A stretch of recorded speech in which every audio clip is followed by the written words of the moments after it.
আওয়ামী লীগ সরকার পতনের দিন পর্যন্ত নিরীহ ছাত্র জনতার উপর নির্বিচারে চলে গুলি। আইন শৃঙ্খলা বাহিনীর পাশাপাশি এই হত্যাযজ্ঞে অংশ নেয়ার অভিযোগ ওঠে ছাত্রলীগ ও যুবলীগের বিরুদ্ধেও। কিন্তু মাঠের বাহিরে থেকেও ছাত্র জনতার উপরে তাণ্ডবে কারা শেখ হাসিনা সরকারকে অকুণ্ঠ সমর্থন দিয়েছিল। 29 জুলাই 2024 কোটা সংস্কারের দাবি থেকে 9 দফার আন্দোলন তীব্র রূপ ধারণ করে। মাঠেও মুখোমুখি অবস্থানে পুলিশ আর আন্দোলনকারীরা। ঠিক এমন একটি সময় 14 দলের নেতাদের গণভবনে ডেকে পাঠান শেখ হাসিনা। তাদের সাথে দীর্ঘ বৈঠকের পর ছাত্র জনতার আন্দোলনকে আরো কঠোর চোখে দেখে সরকার।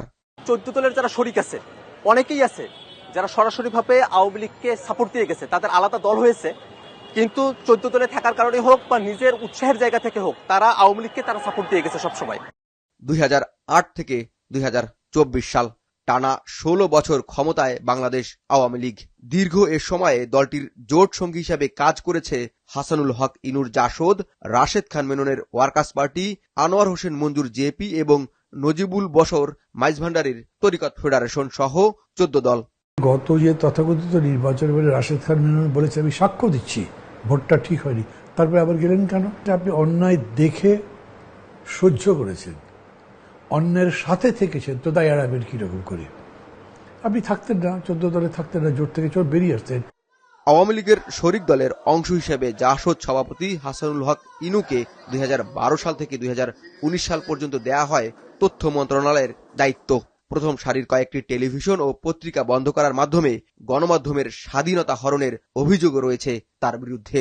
মহাজোট সরকারের পর দুটি মন্ত্রণালয়ের দায়িত্বে ছিলেন রাশেদ খান মেনন। ছাত্রদের উপর নির্বিচারে গুলি চালানোর পিছনে 14 দলের এসব নেতাদের মুখ্য ভূমিকা আছে বলে মনে করেন বৈষম্য বিরোধী ছাত্র আন্দোলনের নেতারা। 14 দলের যারা সবাই এটার সাথে ইনক্লুডেড, তারা সবাই এটাকে, এই যে আমাদের পুরো আন্দোলনটিকে আসলে মানে ধামাচাপা দেওয়ার জন্য এবং আওয়ামী লীগকে আরো রেডিক্যাল করার জন্য, আমাদের উপরে হামলা চালানোর জন্য প্রেসার ক্রিয়েট করছে। সো এই পুরো প্রেসার গ্রুপটাই এটার জন্য দায়ী। শিক্ষার্থীরা যখন আন্দোলন করছে সেই সময়টাতে গত 29 তারিখ আমরা দেখেছি ইনু, মেনন, মঞ্জু এরা মিলে 14 দলের সবাই মিলে তারা মিটিং করেছে। সেখান থেকে বেরিয়ে এসে শিক্ষার্থীদেরকে জঙ্গি সাব্যস্ত করার মতো বক্তব্য তারা দিয়েছে। তাদের সকলকে বাংলাদেশের আইন অনুযায়ী সর্বোচ্চ বিচারের মুখোমুখি তাদেরকে করতে হবে। আন্দোলন দমন করবার জন্য চূড়ান্ত অমানবিক ও মানবতা বিরোধী কাজে আওয়ামী লীগের সাথে এর শরিক দলগুলো জড়িত। তাই দলগুলোর দায় এড়ানোর কোনো সুযোগ নেই বলছেন এই নেতা।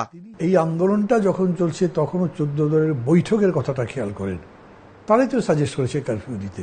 দায় তারা তো কোনোভাবে এড়াতে পারেন না, কারণ তারা এটার সাথে ছিলেন, শেয়ার করেছেন। সর্বশেষ আন্দোলন দমন করবার জন্য সরকার যে একদম চূড়ান্ত অমানবিক কাজগুলো করেছেন, মানবতা বিরোধী, এগুলোকে তারা তো অ্যাপ্রুভ করেছেন। 14 দলের মিটিংয়ের যে রিপোর্ট বাইরে এসেছে তাই বোঝায়। তো এটা কিভাবে তারা এড়াবেন?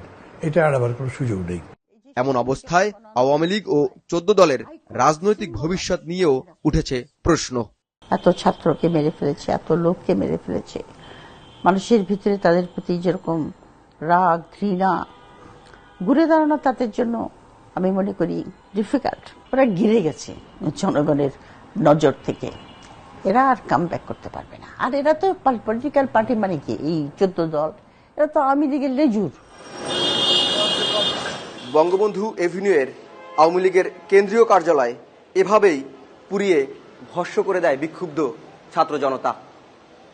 সরকার পতনের খবর সারা দেশে ছড়িয়ে পড়তেই আত্মগোপনে যেতে থাকে আওয়ামী লীগ ও এর শরিক দলের নেতাকর্মীরা। রাজনীতি বিশ্লেষকরা বলছেন, গণহত্যার দায়ে যে সকল দল ও ব্যক্তি জড়িত তাদের দৃষ্টান্তমূলক শাস্তি দিলে এমন ঘটনার আর পুনরাবৃত্তি হবে না।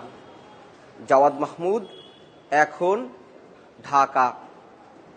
250-টিরও বেশি ডিজাইন অপশন নিয়ে ওয়ালটন স্মার্ট ফ্রিজ, বোঝে আপনার প্রয়োজন।